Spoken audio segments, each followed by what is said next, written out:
Şolursa tartkan köpürü, çoğuppa gelgen er kırgız. Çok ese atan mekenge, çoğuppa gelgen şer kırgız. Atan kırgız teğirdeki göktөгü, armak olup tekte dura gözdörü.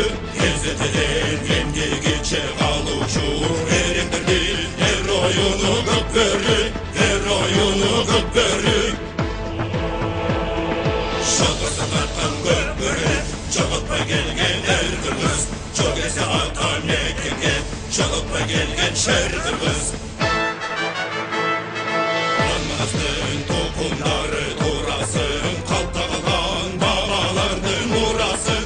Kırmızlardan göbörünün gökdoğusun, kılımlarga ulansın, kılımlarga ulansın. Şolursa tartkan göbörü, çoğuppa gelgen er kırgız. Нарматы мекендештер, көкбөрі сүйүүчүлөр азыр ошентип Нооруз майрамына карата уюштурулган, ушул Көкбөрү Федерациясы тарабынан уюштурулган 8-1 финалдагы кезектеги беттеш. Бул жерде ушул саргыч кийимчендер, булар Арашан командасы, ал эми көк кийим менен Ысык көл. Бул эки команда чүй дегенде эле улакты жерден көтөрүп кеткенге мүмкүнчүлүк болду. Бул ушул Арашан командасынын оюнчусу Мирлан Алсеитов.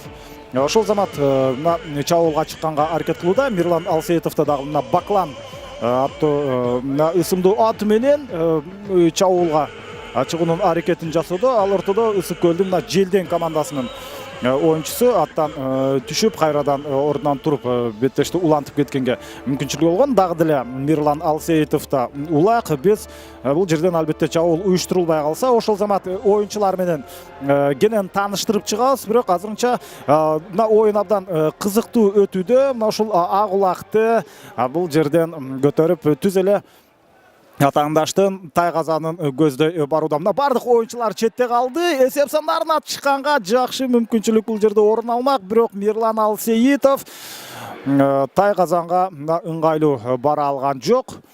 Биз болсо албетте бул оюнга чыккан ойноочу улакчылар менен тааныштырууну баштай берсек болот. Дүйшөбаев бул Ысык көлдүн Желден командасынын оюнчусу, 1979-жылы төрөлгөн тажрыйбалуу оюнчулардын бири. Анын минген аты чагылган. Ал эми Султан Какибаев бул 77-жылы төрөлгөн. Бул Дүйшөбаевден дагы улуураак жашы. Бул экинчи катар сан менен үчүнчү Нурбек Бегалиев. Бул Кой күрөң аты менен Тилек Кошумбаев красавчикнын минген аты, Азат Жамгырчиевдики Золотой, Алтымыш Балбаковдуку Пеле, Таштан Касымалиевдики Телтору, Азим Болот уулунуку Торпеда, Алмаз Корчиев Татун, Лексус деген атты минип жүргөн, Бостон Нуркадиев, жана андан сырткары Канат Иманалиев бар, жана Аскар Токтосунов. Атаман бул Аскар Токтосуновдун минген аты. Азыр мына жекеме-жеке чыгуу бул жерде орун алууда. Азыр болсо ушул Арашан командасынын оюнчусу бул жерде Жишан Алсеитов жекемеге-жеке чыкты. Дүйшөбаевга каршы жана Жишан Алсеитов бул албетте Арашан командасынын лидери, чыныгы лидери. Ал улакты өз карамагында алып, бирок сүрмө топтун ортосунда калды. Бирок дагы деле Жишан Алсеитов улакты эчким берген жок. Мына сол колу менен бул жерден эсепти ачып, 1-0 эсебинде Арашан командасы, мына Чүй облусунун Арашан командасы алдыга озуп чыкты. Бул Жишан Алсеитов, минген аты БТР. Бул биздин мына көкбөрү сүйүүчүлөр БТР деген атты абдан жакшы билишет, бирок бул ал БТР эмес, бул башка БТР. Мына ошол БТР сындуу ат албетте азыр анын көзү өтүп кеткен. Бул Жишан Алсеитов 1982-жылы төрөлгөн, абдан тажрыйбалуу, биздин Кыргызстандагы эң мыкты улакчылардын катарына кирет. Өз учурунда ал атактуу Кабыланда ойноп жүргөн, андан сырткары Достук командасында да өзүнүн өнөрүн тартуулап жүргөн. Мунун талас Жок, Сейитбек Алсейитов деген бир тууганы да бар. Ал Талас командасында ойноп жүрөт. Үй бүлөсү менен мына ушундай Көкбөрүгө улакчылар. Ал мезгилде кайрадан Арашанын уулу Урмат Абдыш уулу жана бул эсепке кирбейт болуш керек. Анткени аты менен өйдө чыгып кетти. Негизи эреже боюнча бул эсепке алмаш керек. Албетте биз расмий чечимди күтөбүз. Азыр болсо мына Урмат Абдыш уулу минген аты Береке. Мына ушул Береке Тайгазанды атта өтүп кетти. Бул абдан сейрек кездешкен көрүнүштөрдүн бири. Ал учурда азыр албетте бул эсепке алынбайт. Но ошондуктан азыр улак ортолук бөлүктөн эмес, мына ушул Ысык көлдүн Желден командасынын Тайгазанынан 20 метр алыстыкта турган аюу аянтына улак ташталат. Эсепке алынбаган менен абдан кооз көрүнүш бул жерде орун алды. Мына ушул Береке бул минген аты Урмат Абдыш уулунун. Дал ушул Береке ушунчалык тайманбаган, тартынбаган ат экенин көрүп алдык. Оңой менен албетте мына ушундай чоң Тайгазанды аттап өтүп кетүү бардык аттардын мына жүрөгү даай бербейт. Ал мезгилде азыр улак менен Желден командасынын өкүлү, ал 8-чи катар санындагы Азим Болот уулу. Азим Болот уулу улакта ага арашандыктар албетте каршылык көрсөтүүдө. Азырынча ошентип эсеп сандары 1-0 менен гана токтоп калууда. Анын ээси мына ушул Жишан Алсейитов.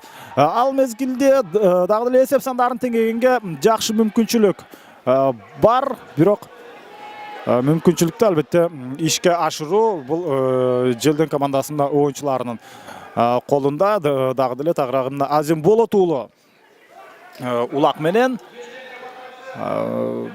ал Тайгазанга жакын даап бара алган жок.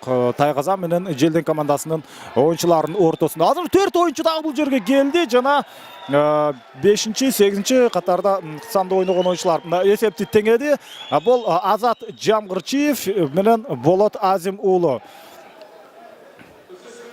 Болот Азим уулу Азамат, мына Азим тагыраагы Азат Жамгырчиев жана Азим Болот уулу биринчи упайды өз командасына алып келди. Азат Жамгырчиев бул 1992-жылы төрөлгөн. Бул Азаттын минген аты Золотой. Ал эми Азим Болот уулу болсо Торпеда деген ат менен мына борбордук бөлүктөн кайрадан оюн уланат. Арашан беттеште абдан активдүү жакшы баштаганы менен андан кийинки учурда мына Желден командасы дагы татыктуу каршылык көрсөтүү менен эсеп сандарын теңеген. Албетте улак каптал чийинен сыртка чыгып кеткен жок. Андыктан бул жерде улак дал ушул жерден көтөрүлүп кетиши керек. Оюнчуларда жакшы мүмкүнчүлүк болбой жатат. Анткени бул каптал чийинге абдан жакын жана кийин эркин мындай бош аймакты сактоо бул жерде мүмкүн эмес. Ал учурда мына ортодогу калыс ышкырыгын жаңыртып эми борбордук бөлүктөгү ушул тегерек аймактын ичине ташталат. Азыр эми Желден командасынын оюнчусу бул Таштан Касымалиев улакты ортолук бөлүккө таштап кетти. Абдан биз татыктуу атаандаштыкты дал ушул эки команданын ортосунда көрчүдөбүз. Анткени буга чейинки достук менен Актала командасы, Соңкөл командасы беттешкен учурда анчалык татыктуу атаандаштык көрүнгөн эмес. Бул мезгилде мына Арашандын оюнчусу Данияр Нарымбек уулу 1988-жылы төрөлгөн. Мына Мырза Тору анын минген аты мына ушул Мырза Торунун үстүндө.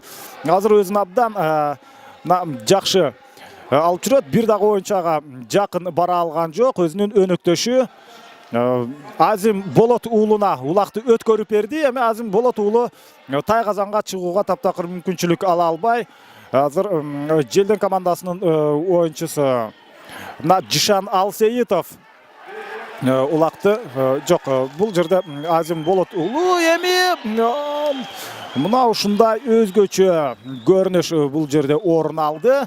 Абдан сонун ойын бұл жерде көрсөтүлдү. Ошентип Жишан Алсейитов экинчи упайды алып келүү менен ал эсеп сандарын 2-0 жеткирди. Жишан Алсейитов ал дубль жасады. Каулан, Достук командаларына ойноп жүргөн бул учурда Арашан командасында. Эми кайрадан борбордук бөлүктөн мына ойын уланат. 2-1 эсеп азыр бул жерде катталды. Азат Жаңгырчиев менен Азим Болот уулу эсеп сандарын теңеген. Кайрадан Данияр Нарымбек уулу. Мына ушул Данияр Нарымбек уулу жерди улакты жерден көтөрүп кетүү жагынан мыкты чебер. Бұл реттағы бұға чейінгі екінші ұпай жаралған учурда да жерден улақты көтеріп кетіп Жишан Алсейитовқа улақты өткөрүп берген. Бұл рет андай аракет жасайбы же түзеле өзүчө ауылға өтөбү? Мына ушул суроого азыр жооп алуу үчүн биз анын жанына келе жаткан өзүнүн өнөктөшүн көрүүдөбүз. Дүйшөбаев ага каршылык көрсөтүүдө. Тайгазандан албетте сыртка чыгып кетишти. Кайрадан Жишановго улак берилди. Жишанов 3-чү упайды алып келгенге мүмкүнчүлүк түзүлмөк, бирок анын албетте жолунан катары менен 2 оюнчу тоскоолдук кылып, Желден командасы, мына Ысык Көлдүн командасы өзүн жакшы жагынан көрсөткөн. Бул рет мына Жишанов ой Азамат ушунчалык кооз мына алыскы аралыктан ыргытылган улак жана 3-0. Анын чыныгы багы дал ушул жерден ачылып жаткан мезгили. Албетте Жишан Алсейитов бул мыкты Кыргызстандагы эң көрүнүктүү улакчылардын бири. Бул Жишан Алсейитовду албетте баары жакшы билет. Көкбөрү сүйүүчүлөр. Демек Арашан командасында ушундай Жишан Алсейитов сыяктуу лидер оюнчулары бар учурда бул команда ушундай Ысык Көлдүн Желден сыяктуу командасына албетте утулушу дээрлик мүмкүн эмес. Бирок Достук менен алардын атаандаш командаларга каршы ойноп жаткан мезгилде, Актала командасы ойноп жаткан мезгилде биринчи 20 мүнөттүк болгону 2-0 эсебинде гана аяктаган болчу. Ал эми Арашан командасы алардан жакшы көрсөткүчкө ээ болууда. Ошол Ош облусунун Достук командасы 14 жолу улакты Тайгазанга таштады. Бул Сары Өзөндүн рекордуна жеткен жок. Сары Өзөн 16 рет 8-1 финалда улакты атаандаштарын Тайгазанына таштаган. Бул рет болсо Арашандын оюнчусу Бактияр Токтокожоев Кобра ысымдуу минген аты менен улакты жерден көтөрүп кеткен. Ошол замат эми Таштан Касымалиев ага каршылык көрсөтүп, алар мына ушул сүрмө топ сүрүлүп келип каптал сызыктан сыртка чыгып кетти. Андыктан Таштан Касымалиев кайрадан ортолук бөлүктөгү мына тегерганттын ичине улакты таштады. Эми биз жеке оюнду дал ушул жерден көрөбүз. Ишенбек Иманалиев чыкты Арашандан. Соңкөлдөн тагыраагы Ысык Көлдөн болсо Азим Болот уулу. Демек Азим Болот уулу азыр Ысык Көлдүн курамындагы эң активдүү оюнчулардын, пайдалуу оюнчулардын бири болууда. Демек Азим Болот уулун биз Ысык Көл командасынын чыныгы лидери деп айтсак болот. Азим Болот уулу 1994-жылы төрөлгөн. Анын минген аты Торпеда. Дал ушул Азим Болот уулу улакты жерден көтөрүп өйдө ала алды. Жана азыр Ишенбек Иманалиев улакты кое берген учурда гана ал чабуулга өткөнгө Арашандын Тайгазанын көздөй бара жаткан мезгил.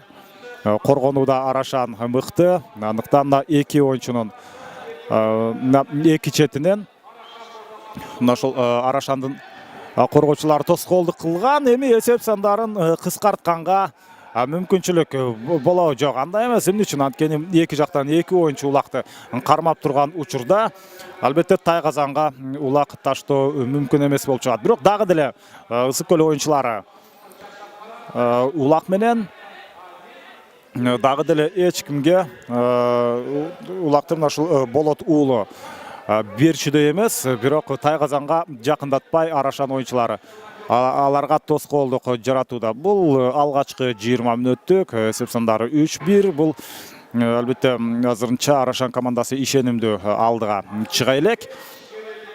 Эми дагы бир ирет мына чабуулга чыкканын аракетин Ысык көл командасы көрүүдө. Жакшы команда экенин бул жерден байкоодубуз.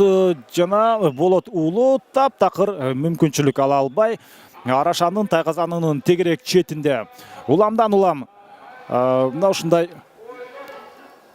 чабуул, бирок коргонуу дагы мыкты. Экөө тең. Чабуулдун мыктылыгы качан билинет? Албетте тайгазандан улак орун алган учурда гана ал эми коргонуу ошону өз максатына жеткирбей алганда. Демек Арашан командасы абдан сапаттуу коргонууда. Жөн гана коргонбостон улакты өз карамагына ала алды. Эми бир тайгазандан экинчи тайгазанды көздөй ылдам чабуул уюштурганга мүмкүнчүлүк болмок, бирок андай болуп чыккан жок. Мирлан Алсеитов 1979-жылы төрөлгөн оюнчу. Бул ошол эле Арашан командасындагы эң жашы уулуу, эң тажрыйбалуу оюнчулардын бири. Абдан ыңгайсыз аттан кулаган учур бул жерде орун алды. Биз Ысык көлдүн бул оюнчусуна албетте ийгилик каалайбыз. Ушунча ыңгайсыз түшүп калды, аябай ыңгайсыз түшүп калды. Андыктан сөзсүз түрдө ага ден соолукка каалашыбыз керек. Ордунан тургузбай дарыгерлер эртерээк барып бул оюнчунун абалын жакшылап карашы керек.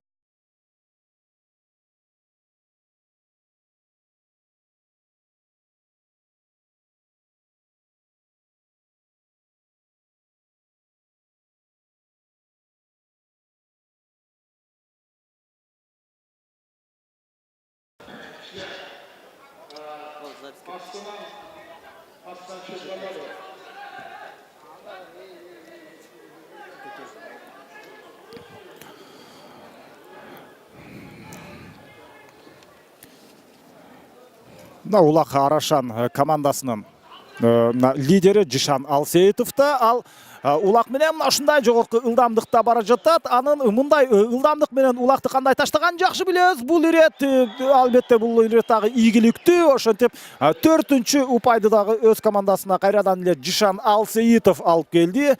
Арашан командасында 4-1 эсебинде Арашан командасы алды болсо, мына ушул 4 жолу улакты тайгазанга таштаган бул Жишан Алсеитов. Анын мына БТР командасы дагы ушунчалык өзүнө ыңгайлуу ылдамдыкты кармап берди. Ал бул БТР мына ушул тайгазандын жанына барып токтоп, өзүнүн ээсине ыңгайлуу учурду түзүп бербей, жөн гана тайгазанды айланып өтөт. Мына ушул айланып ылдамдык менен айланып өтүп бараткан учурда Жишан Алсеитов улакты тайгазанын ичине таштап кетет. Азыр болсо Ысык көл командасынын оюнчусу Нурбек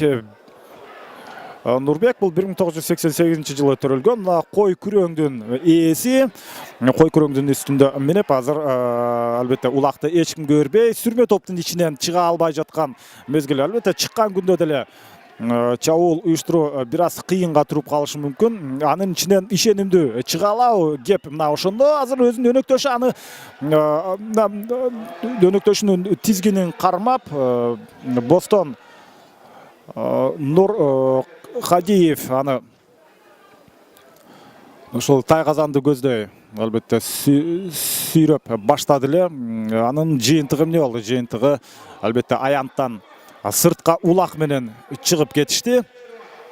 Андыктан азыр Арашан командасынын тайгазанын жанындагы айып аянтка улак ташталды. Эң башкысы эми бул жерден жеке чыгуу орун алат дагы, анда ким ийгиликтүү болот деген суроо бар. Азим Болот уулу кайрадан Ысык көлдүн лидери жекеге чыкты. Ал эми Калмурза Аскаров бул Арашан командасынын оюнчусу. Бул ирет дагы Болот уулу ийгиликтүү. Бирок ал ийгиликтүүлүк толук өз максатына жете элек. Анткени Калмурза Аскаров ага тоскоолдук жасап, турат, бирок мына албетте аянттан сыртка чыкты, демек бардык оюнчулар бул жерде улакты талашканга жана коргонууга өткөнгө мүмкүнчүлүк ала алат. Дагы деле Азим Болот уулу улакты эч кимге берчүдөй эмес. Эң башкысы анын өнөктөштөрү мына өздөрүнүн атаандаштарына тоскоолдук кылып, аны улакты тартып алганга мүмкүнчүлүк бербеши керек.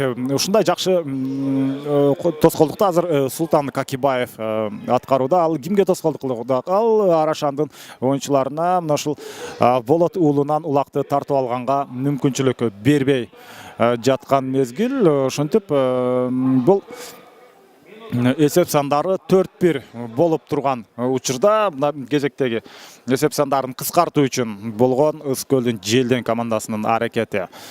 Сүрмө топ бири-биринен алыстачууда эмес, анткени улак дал ушул сүрмө топтун ортосунда, бирок Арашан командасынын тайказанынын жанында. Эсеп сандарын теңегенге мүмкүнчүлүк болобу? Анткени саналуу гана секундалар калды. Бирок ага таптакыр мүмкүнчүлүктү албетте Арашан командасынын оюнчулары берген жок.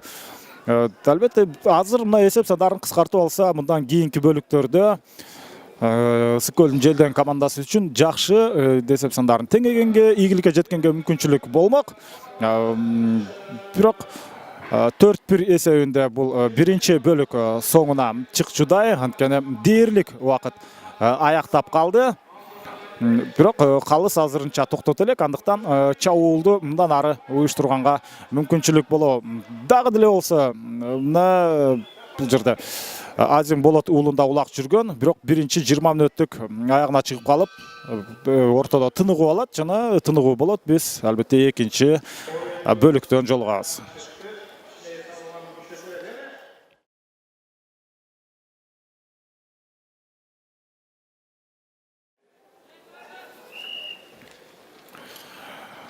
Мына ошентип экинчи 20 мүнөттүк башталды. Арашан жана Ысык көлдүн Желден клубунун ортосундагы бул Арашан албетте Чүй облусунун командасы. Ал мезгилде мына экинчи тайм башталары менен чабуулга Арашан командасынын оюнчулары чыкканга аракет жасады. Булар албетте тайказандарын алмашты. Демек бул ирет мына карама-каршы тарапка Арашан командасы албетте чабуулга өтүшү керек.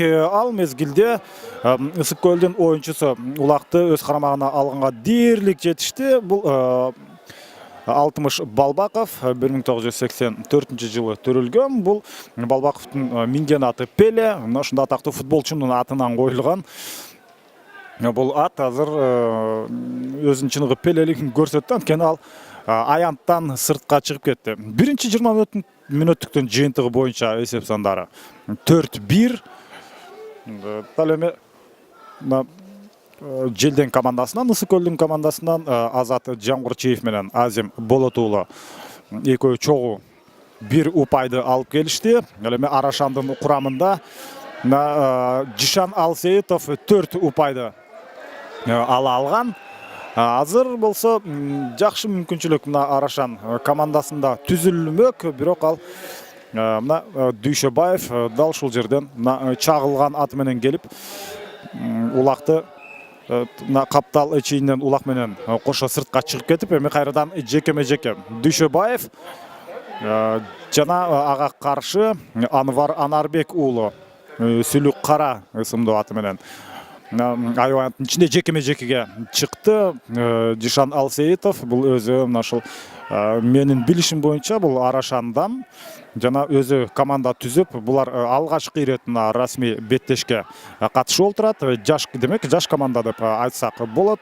Мунун негизинен Жишан Алсеитов үй бүлөсү менен мына улакчылар, алардын арасында дал ушул Сейитбек Алсеитов деген мунун Жишан Алсеитовдун инисин айтсак болот. Ал азырынча Талас командасына каршы ойнойт, Талас командасында ойнойт. Ал Талас командасы мына 8-ден 1 финалда азырынча оюнун көрсөтө элек. Мындан кийинки оюндарда дал ушул Жишандын бир тууган иниси Сейитбектин аракетин албетте көрүп калабыз. Эмне үчүн биз Жишан Алсеитов жөнүндө көбүрөөк сөз кылып атабыз, анткени Арашан командасына 4 упайды алып келген дал ушул оюнчу өзүнүн командасындағы чыныгы лидери. Азыр Дүйшөбаев болса ишенимдүү мына биринчи номер менен ойноп, улакты алганга өзүнүн аракетин жасап жатат. Ага каршы Анварбек уулу ага тоскоолдук кылып, эми оюнчулар алмаша турган мезгил келди. Эмне үчүн? Анткени калыс атайын убакыт белгилеп берет. Дал ушул белгиленген 1 мүнөт ичинде эки жекеме-жекеге чыккан оюнчунун бирөөсү улакты жерден көтөрүп кетиши керек.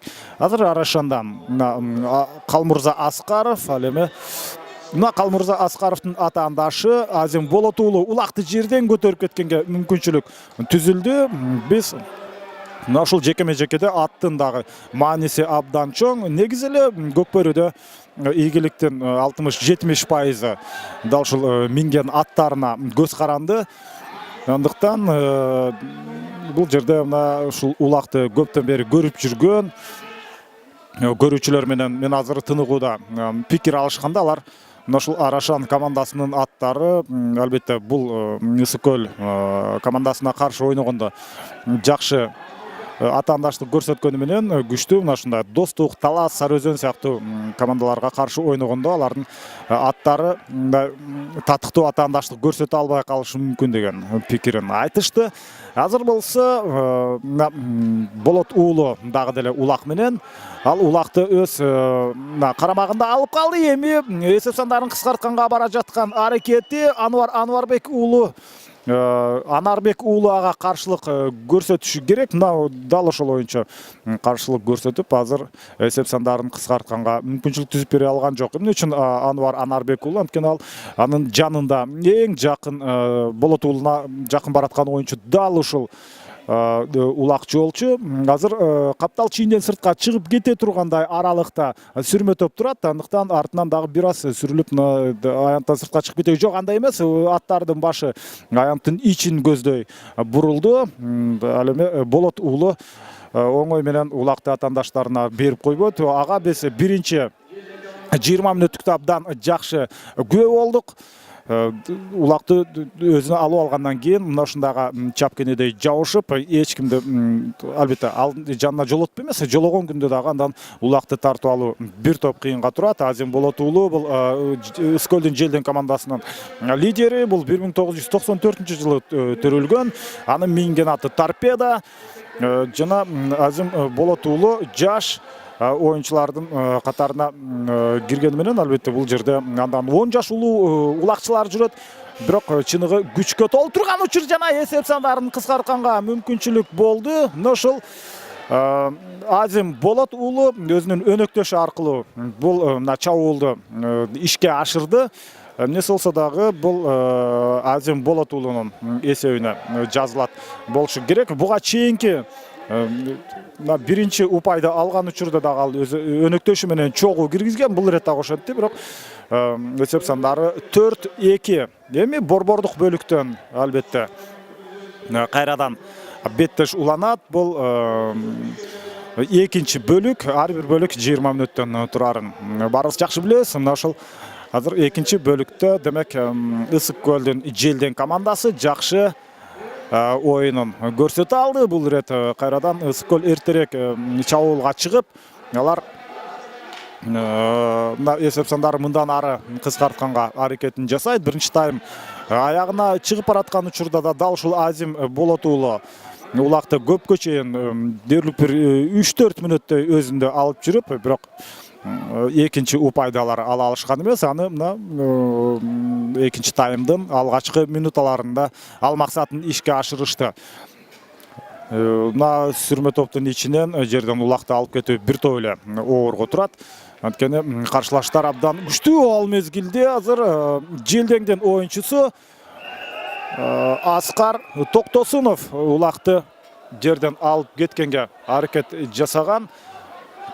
Азыр болсо мына эки аты кагылышып, ал учурда мына Арашан командасынын оюнчусу аттын астында калып калды, бирок ал эч кандай кооптуу абал эмес.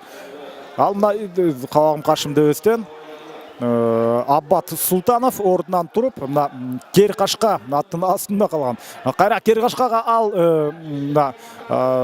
минди, демек Беттеш бул жерден уланат. 12-чи катар сандагы оюнчу бул албетте Токтобек мырза, жок бул Ысык көл командасынын оюнчусу Аскар Токтосунов. Улак Аскар Токтосунов да ал Атаман ысымдуу аты менен атаандаштын Тайгазанын көздөй барып чабуул уюштурганга Арашан оюнчулары мүмкүнчүлүк берген жок. Сүрмө топтун арасынан чыгуу албетте бир топ кыйынга турат. Негизинен мына ушул Нооруз майрамына карата өткөрүлүп жаткан Көкбөрү Федерациясы тарабынан уюштурулган бул мелдешке 19 команда катышууга ушундай табыштама берген. Анын арасынан тандап алуу оюндары жүрүп, анын жыйынтыгында гана 16 команда мына ушундай финалдык бөлүккө чыга алды.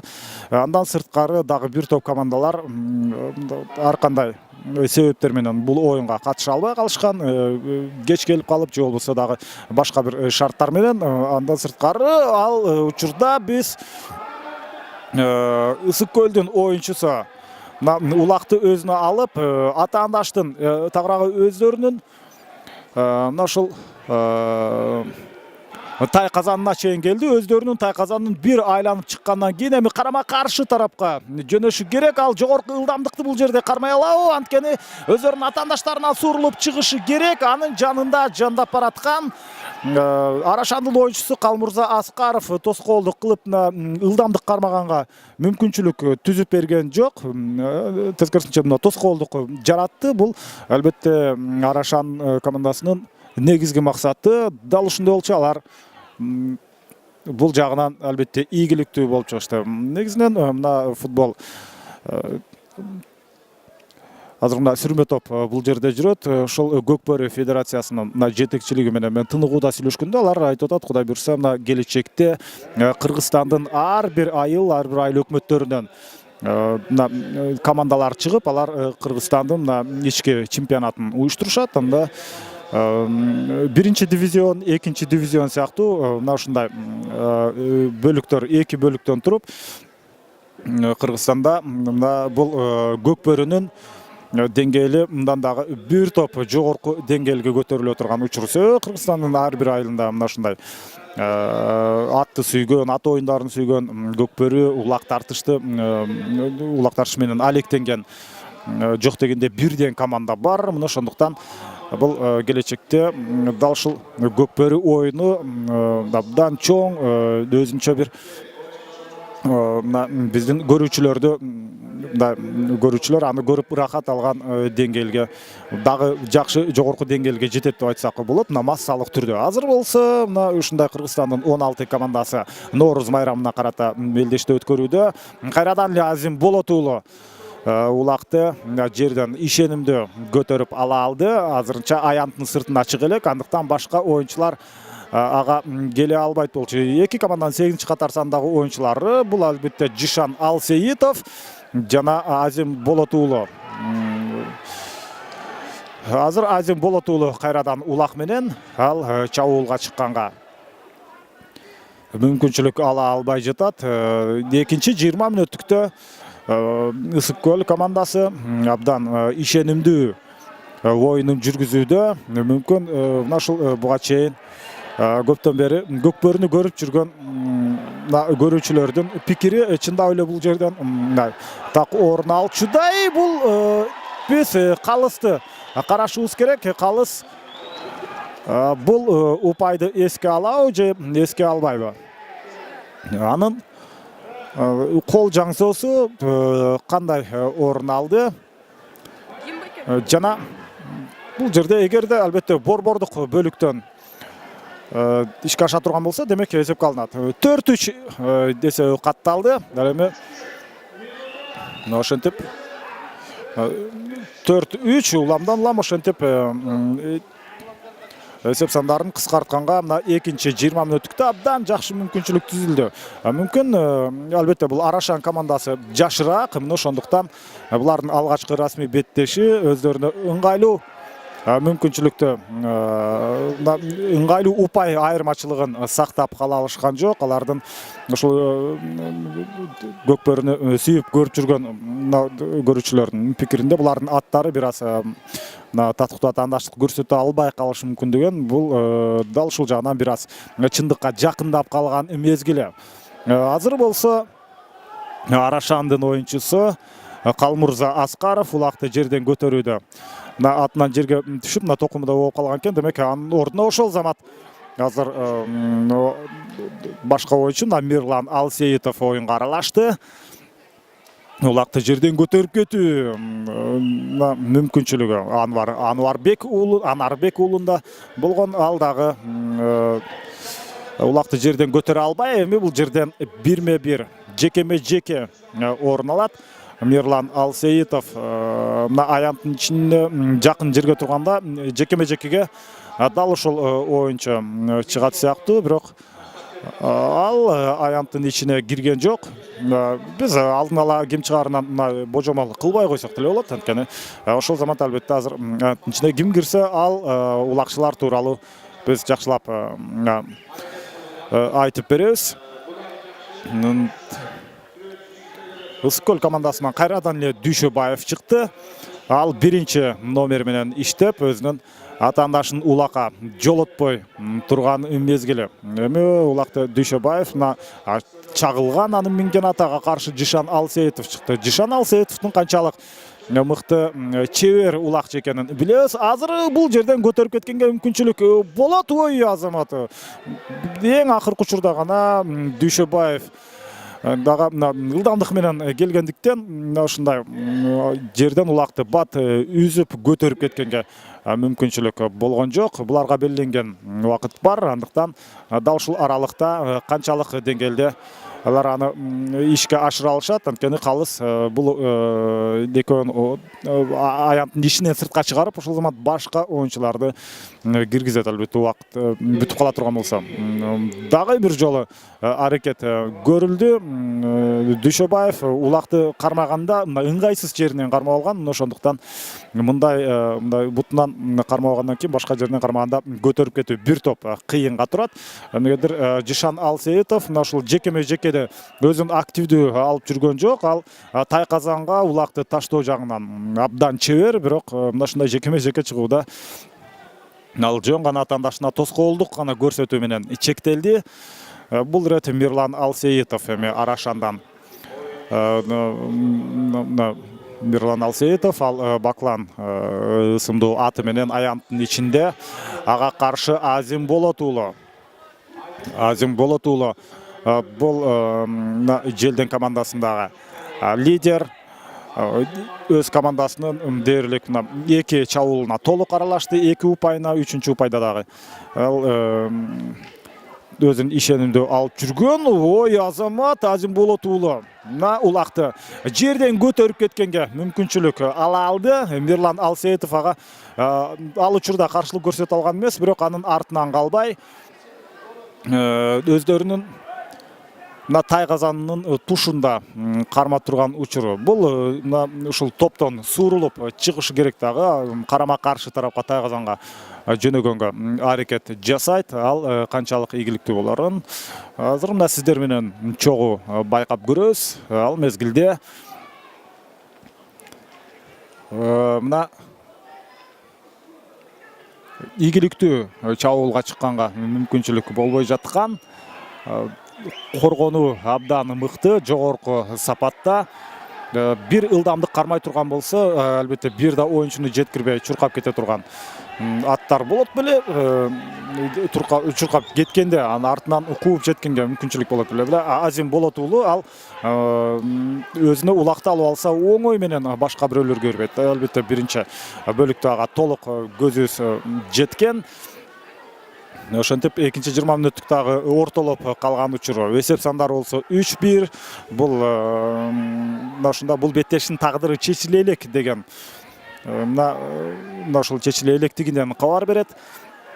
Сүрмө топтун так ортолук бөлүгүндө азыр Азим Болот уулу эми ал өзүнүн өнөктөшүнө улакты бергенге аракет кылды же Дүйшөбаевга топ улакты аракет бергенге аракет жасаган.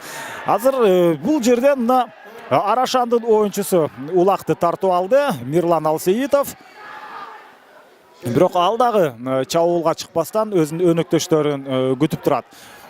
Жишан Алсейитовду көрсө, Мирлан Алсейитов күтүп турган. Жишан Алсейитовдун чабуулга чыгуу жагынан ага каршылык көрсөтүү абдан кыйын. Дээрлик 3 оюнчу, мына 4 коргоочу, Ыскөлдүн 4 коргоочусу баары азыр мына Тайгазандын тегерек четинен орун алып алды дагы. Жишан Алсейитовго эми чабуулга чыкканга бир аз кыйыныраак болот. Эми ал өзүнүн командасынын оюнчулары атаандаштардын жолун тосуп турганга мүмкүнчүлүк түзүлгөн учурда гана чабуулга чыкканга аракет жасоодо. Жишан Алсейитовдун мына анын командасы бир аз алсызыраак болуп жаткан кези үчүн, анткени алар албетте башка оюнчуларды бул жерден тосуп, токтотуп бериши керек. Бул албетте жаш команда, андыктан ишенимдүү, бул кечиримдүү деп айтсак болот. Жишан Алсейитов мына Тайгазандын айлана тегерегин карап ыңгайлуу учурду бул ирет оң колу менен таштаганга мүмкүнчүлүк болобу, жок андай эмес. Негизинен ал солого экенине биз көзүбүз жетти. Буга чейинки чабуулдардын баарын ушул сол колу менен ыргытып келген. Бул ирет оң жагынан айланып, мына оң колуна кармаган учурда азыр мына эми гана чабуулга чыгат. Жок, Тайгазандын жанында бир оюнчу турат. Экинчи 20 мүнөттүктө албетте мына ушул Арашан командасы ийгиликтүү ойнай алган жок. Атаандаштарына 2 упай алганга мүмкүнчүлүк түзүп берип коюшту. Ошондуктан 4-1 алардын ишенимдүү эсеби мында көз көрүнө жоголуп 4-3 эсеби катталды. 30 секундда калыптыр. Мына ушул аралыкта эми Жишан Алсейитов жок дегенде 1 упай алганга мүмкүнчүлүк ала алабы? Жана мүмкүнчүлүк түзүлдү. Ой. Жишан Алсейитов мүмкүнчүлүк түзүлбөй калганын сезгенден кийин ошол замат улакты жерге таштабастан кайрадан өз карамагында алып калды. Мына секундаларды алып барчу эсептеп атат. Жана убакыт соңуна чыкты. Экинчи тайм артта калды. Эсеп сандары 4-3. Ыскөлдүн Желден командасы өзүн экинчи таймда жакшы жагынан көрсөтүп, демек 3-чү бөлүктө албетте бул беттештин тагдыры чечилет.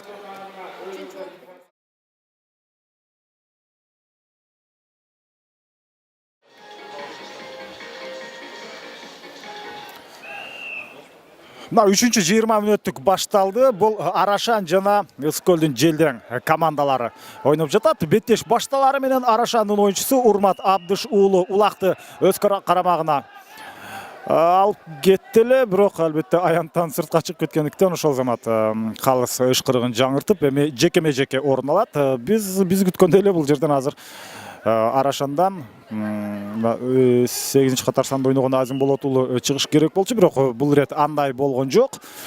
Башка оюнчу чыгып улакты жерден ошол замат көтөрүп кете алды. Демек бул 3-чү раунд, 3-чү бөлүк абдан oyunun taqdirini çeçe turgan bölük bolmoqçu. Себеби болгону бир гана упай айырмачылык бар. 4-3. Арашан командасынан 4 рет Жишан Алсейитов улакты Нашыл Тайгазанга салган. Эми бул жерде Ысык-Көл командасынан Болот Азим уулу ийгиликтүү ойноду. Ал 2 упайга катышты. 3-чү ирет улакты Тайгазанга салууда дагы анын албетте жардамы көп болду. Андыктан эки командада тең лидерлер бар. Бирок оюнчулар негизинен Арашан командасы биринчи жолу расмий оюнга чыгып жатканы менен ал оюнчулар өздөрү дайыма улак тартып жүргөндөр. Ошол эле Ысык-Көлдүн оюнчулары да улак тартып жүргөн оюнчулар. Буларды эми ошол буга чейин 60-70% да ошол булардын минген атынан ийгилик көз каранды деп айтканбыз. Булардын ошол аттары бир аз толук көнүп, ошол Көкбөрү оюнун бардык эрежелерине алар ээлерин түшүнүп баштаганда мына ошондо булар келечекте бул командалардан дагы жакшы күчтүү атаандаштыкты башкалар менен ойногондо күтсөк болот. Азыр мына ушунчалык татыктуу оюнду көрүүбүз. Эмнеси менен татыктуу? Анткени бул беттеште ким жеңишке ээ болот деген суроо мына 3-20 мүнөттүк башталган учурда дагы мына ачык бойдон калууда. Кайрадан жекеме-жеке чыгуу орун алдагы Азим Болот уулу жана Жишан Алсеитов.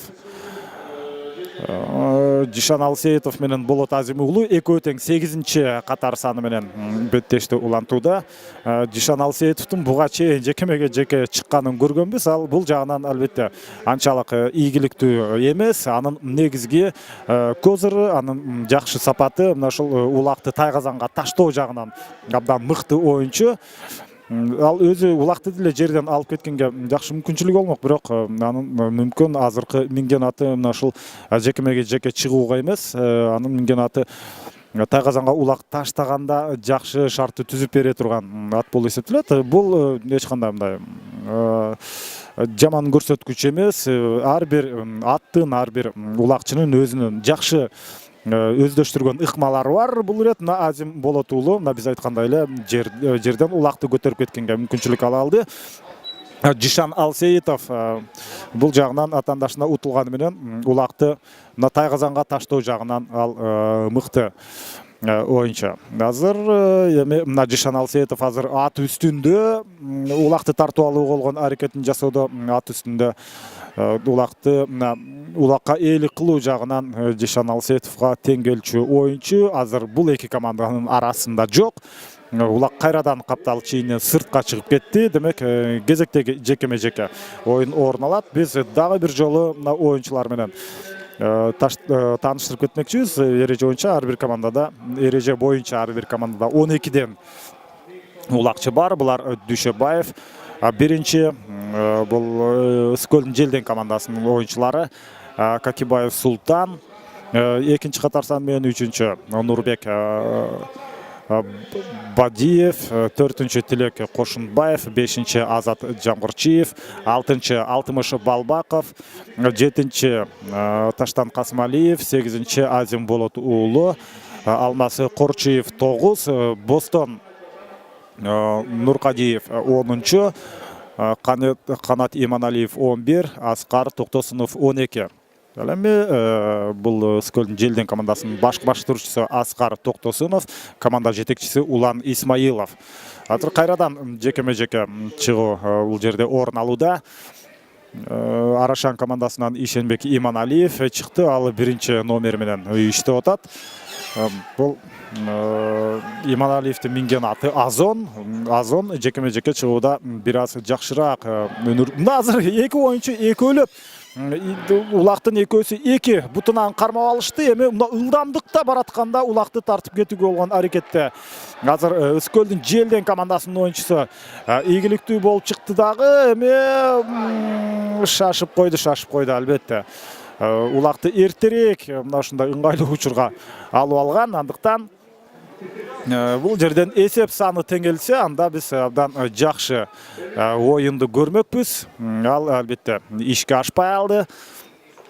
Азырынча Арашан командасы алдыда. Биз эми дал ушул команданын оюнчулары менен тааныштырып өтөбүз. Бул биринчи катар санда Мирлан Алсеитов, андан кийин экинчи Фархат Шаршакеев, 3-чү Аббат Султанов, 4-чү Бактияр Токтокожоев, 5-чү Данияр Нарымбек уулу, 6-чы Кайрат Кыштобаев, 7-чү Урмат Абдыш уулу, 8-чи бул Жишан Алсеитов, команда капитаны, команданын лидери, Калмырза Аскаров 9, Ишенбек Иманалиев 10, Анвар Анарбек уулу 11, жана Токтобек Мырзабай уулу 12. Кайрадан жекеме-жеке эми Данияр Нарымбек уулу Арашан командасынан дал эми бизге көнүмүш адат болуп калган Азим Болот уулу Желден командасынан чыкты. Азим Болот уулу албетте биринчи номер менен иштейт.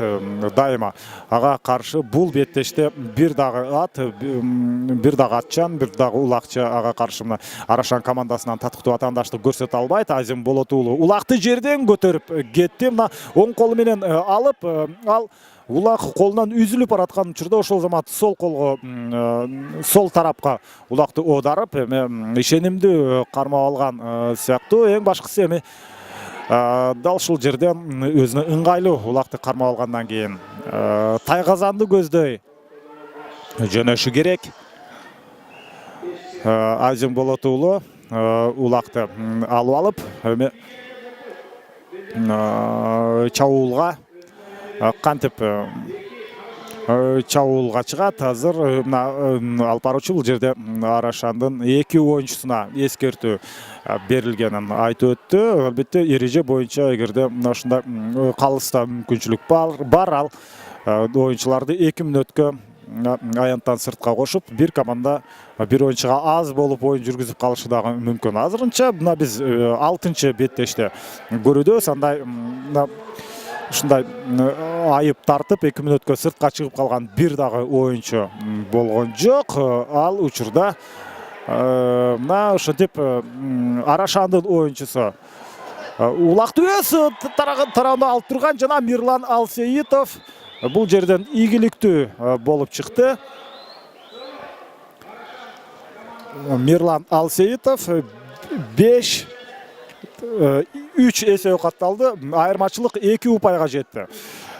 Экинчи таймда, айрыкча экинчи таймда Ысык-Көлдүн Желден командасы жакшы жагынан көрсөткөн. Андыктан эми калган 10 мүнөт ичинде жок дегенде Ысык-Көлдүн Желден командасы 2 жолу улакты тайгазанга салышы керек. Но ошондо гана алар чейрек финалга чыкканга бир аз болсо да мүмкүнчүлүк алат. Анткени теңчиги орун алып калса, демек андан ары кошумча убакыт берилет. Андан соң булит ыкмасында жеңүүчү аныкталат. Бирок ага жеткирүү үчүн албетте 2 упай алышы керек. Арашан командасы болсо 3-чү бөлүктү абдан жакшы баштады. Мындай кыймыл аракет сөзсүз түрдө аларды азыр убакыт өткөн сайын албетте Арашан командасынын чейрек финалга жакындатып барган учуру. Бул жерде Тилек Кошунбаев улакты жерден көтөрүп кеткен, бирок капталсыздыгынан сыртка чыгып кетип, кайрадан жекеме-жеке орун алат. Борбордук бөлүктө 2 командадан кимдер кайрадан эле Азим Болот уулу Ысык-Көл командасынын атынан жекеме-жекеге чыкты. Ал эми ага татыктуу каршылык көрсөткөн бир дагы оюнчуну биз албетте Арашан командасынан көрө элекпиз. Азим Болот уулу биринчи номер менен бул жерде иштегенге аракет жасашы керек. Ал мезгилде Азамат Арашандын оюнчусу Ишенбек Иманалиев улакты жерден көтөрүп кетти. Биринчи ирет мен бул беттештеги ушул Арашан командасы жекеме-жекеде ийгиликтүү болгонун көрө алдым. Ишенбек Иманалиев, анын минген аты Азон, өзү 1986 жылы төрөлгөн оюнчу. Аны катары менен 2 атаандаш кысмакка алды. Ошол заматта албетте Арашандын башка оюнчулары бул жерден ага жардамга келип, сүрмө топтон суурулуп чыкканга шарт түзүп бериши керек. Азондун ылдамдыгы жана ага ушундай суурулуп катуу ылдамдык менен кеткенге шарт түзүлбөй алды. Бул азыр кооптуу орун алып калышы мүмкүн. Анткени улак дээрлик аянттын сыртына чыгып кетчүдөй болуп турат. Аттардын ылдамдыгы токтоду. Демек алар азыр албетте аянттын ичин көздөй кеткенге аракетин жасашат. Дагы деле улакты эч кимге Арашан командасынын оюнчулары берчүдөй эмес. Эң башкысы бул жерде мына Жишан Алсеитовго улак берилиши керек. Жишан Алсеитовго берилсе, ал дээрлик бир 50% улак тайгазанга түштү деп эсептей берсе болот. Албетте 100% эмес. Андыктан азыр Жишан Алсеитов келди жана Жишан Алсеитовго улак берилди. Ал Бутер менен Чаулда ага каршылык көрсөтүү бир топ кыйын. Бир оюнчуну жазгырып өткөнгө аракет жасаган дерлик канча оюнчу, бул жерде 2 оюнчу анын жолун тосуп чыкты. Дагы бир айланып чыгып, эң ыңгайлуу учур жана эсеп. Ай. Албетте аралык бар болчу, дерлик бир 3 метрдей. Ал жерден Жишан Алсеитов албетте бул 3-чү бөлүк, андыктан бул Арашандын лидери дагы бир аз кубаты кете баштады, бир аз чарчап чалыга баштады. Анткени ал өзү жалгыз өз командасын алга сүрөп келген. Ошондуктан бул ирет ал 3 упай айырмачылыгын жасап кое алган жок. Дагы 8 мүнөт бар. Бул таймдын бүтүшүнө жана жалпы эле беттештин бүтүшүнө 8 мүнөт бар. Ал ортодо кайрадан жекеме-жеке чыгуу. Ишенбек Иманалиев буга чейинки жекеме-жеке чыгууда ийгиликтүү болуп чыккан. Демек, ал кайрадан ортолук бөлүктө ага каршы Азим Болот уулу бул ирет улакты жерден үзүп өйдөрөөк көтөргөнгө ал атайын өйдө көтөрбөй атат. Эмне үчүн анткени азыр Ишенбек Иманалиев бир аз эле өйдө көтөрсө улактын дагы бир бурчунан кармап алып, бул жерден улак тартыш орун алып калышы мүмкүн. Азыр такымга биротоло басканга жетишип алыптыр, бирок анын улактын бир буту азыр Ишенбек Иманалиевде. Азим улакты өз карамагында алып калуу үчүн ушул Ишенбек Иманалиевден биротоло ажырап, андан суурулуп чыгышы керек. Негизи мындай көрүнүштөн албетте Ишенбек улакты тартып алышы дээрлик мүмкүн эмес, бирок ал ушунун өзүнүн өжөрлүгүнө салып азыр аянттын ичинде турат. Башка оюнчулар аянттын ичине кирип буларга албетте жардам бере албайт, көмөк бере албайт. Андыктан эми бул аралыктан чыгып кеткенге кимде мүмкүнчүлүк болот? Негизинен убакыт өтүп атат. Бул албетте Арашан командасы үчүн ийгиликтүү. Бул жагындагы Ишенбек Иманалиев эске алса керек. Ошондуктан ал бир топко чейин улакты кармап турду. Азыр Азим Болот уулу Чаулга чыга турган учур бул жерде орун алат. Азим Болот уулу улакты көпкө чейин өз карамагында алып жүрө алат. Азыр Арашандын эң негизги максаты албетте Тайгазанга улакты таштатпай кармап калуу жана андан сырткары алар убакытты чойгонго дагы аракетти жасап башташ керек. Мына дагы бир нече мүнөт артта калды. Дээрлик мындай жеке эсебим боюнча 5-6 мүнөттөй убакыт бар. Араша командасы жеңишке жетүү үчүн ал эми Ысык көл аны менен макул эмес болсо, бул жерден эсеп сандарын кыскартышы керек. Ал ийгиликтүү болобу. Эки оюнчу улакты жакын кармап турат, бирок аларга коргоочулар аралашып кетти. Андыктан Тайгазандын четинде албетте улак үчүн күрөш бир топко турду дагы. Азыр ортолук бөлүктө Мирлан Алсеитов улакты дээрлик өз колуна алгандай болгон. Эми аянттын бул жерде ичинде турду эле, калыстын ышкырыгы жаңырды бул жерде. Демек, азыр Арашан командасынын Тайгазанынан 20 метр аралыктагы жерге албетте улак ташталат. Кайрадан жекеме-жеке чыгуу. Биз Азим Болот уулун кайрадан көрөсүзбү же жокпу? Анткени ал бир аз чарчап чалыга баштады. Жекеме-жеке болгон беттештерде ал уламдан улам чыгып, андан сырткары улакты да өзүндө алып жүргөн.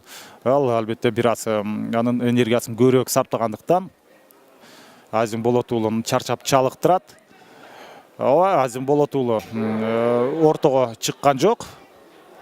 Анын ордуна жаңылбасам Дүйшөбаев дагы жекеме-жекеде мыкты оюн көрсөткөн улакчылардын бири.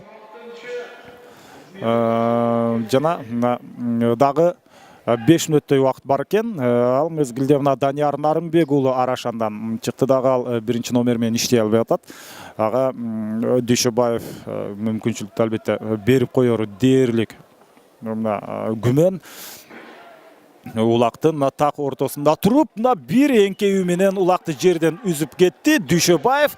Эми айланып атаандашынын аянтын Тайгазанды көздөй баратат. Жолунан албетте оюнчулар бул жерде тосуп чыкканга мүмкүнчүлүк болобу? жана чабуулга дагы шарт түзүлбөй, эң акыркы учурда ортолук бөлүктө мына башка оюнчулар тоскоолдук кылып калды. Бирок ишенимдүү эле тургандай болгон. Негизи Улак Тайказандан орун алып калчудай болуп барып эң акыркы мезгилде гана ал ишке ашпай калды. Бул ирет аракет жасап көрүү. Кандай көрүүчүлөр өз көрөрмандарын сүрөөнгө алып баштаган, аянттан сыртка чыгып кетти. Кезектеги жекеме-жеке чыгуу орун алат. Демек, айрыкча экинчи таймда Ысык Көл командасы бир топ өзөрүн жакшы жагынан көрсөтүп 2 упай алган, атаандаштарына 1 упай алганга да мүмкүнчүлүк түзгөн эмес. Бирок 3-чү бөлүктө кайрадан демилгени мына башында эле Арашан командасы өз колуна алып дагы 1 упай алган болсо, андан кийин мына ушул Жишан Алсеитов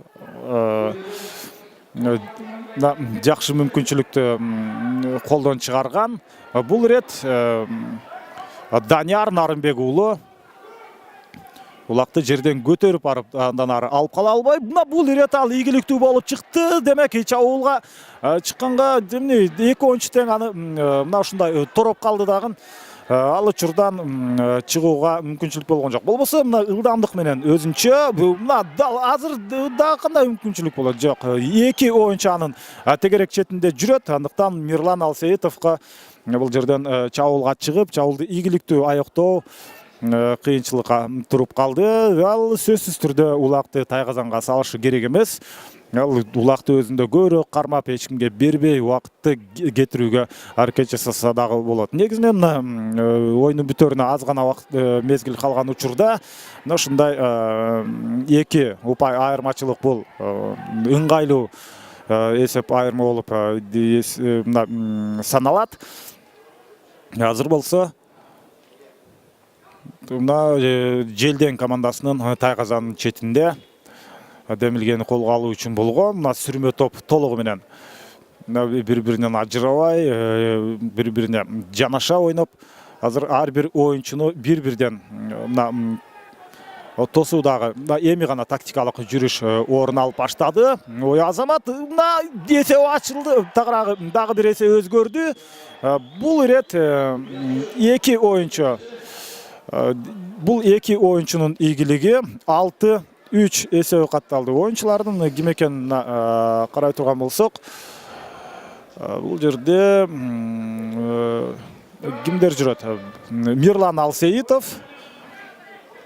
Мирлан Алсеитов негизи мына ушул оюнчунун чоң эмгеги 6-3. Демек, бул беттештин тагдыры толугу менен чечилди деп айтсак болот. Биз Арашан командасы чейрек финалга чыга алды. Себеби 1 минутта убакыт бар. 1 минутта ичинде Ысык Көлдүн Желден командасы 3 жолу Тайказанга Улакты таштоого дээрлик мүмкүн эмес.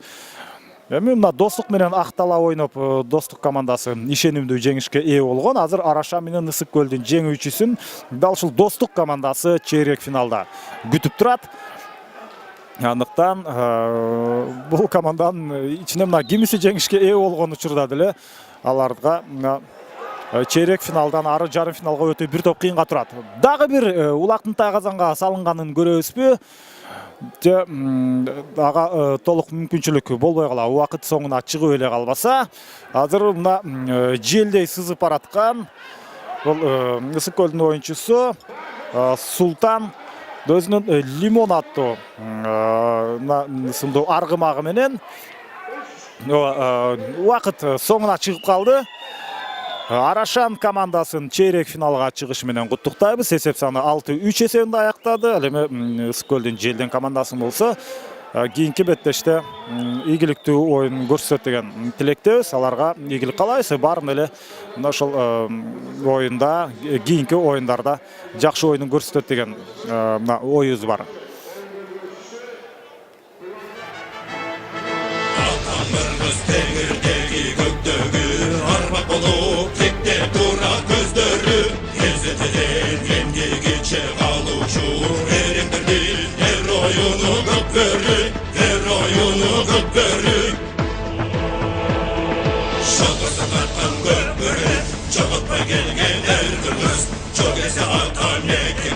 Çalıp gelgen şer kırmızı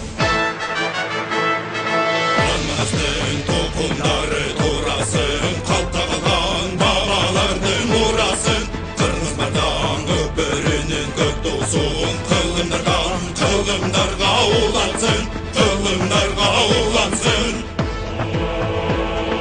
Шоғысы тартқан көкбөрі, жоғытпай келген әр қырғыз, жоқ есе ата мекенге, жоғытпай келген шәр қырғыз. Шоғысы тартқан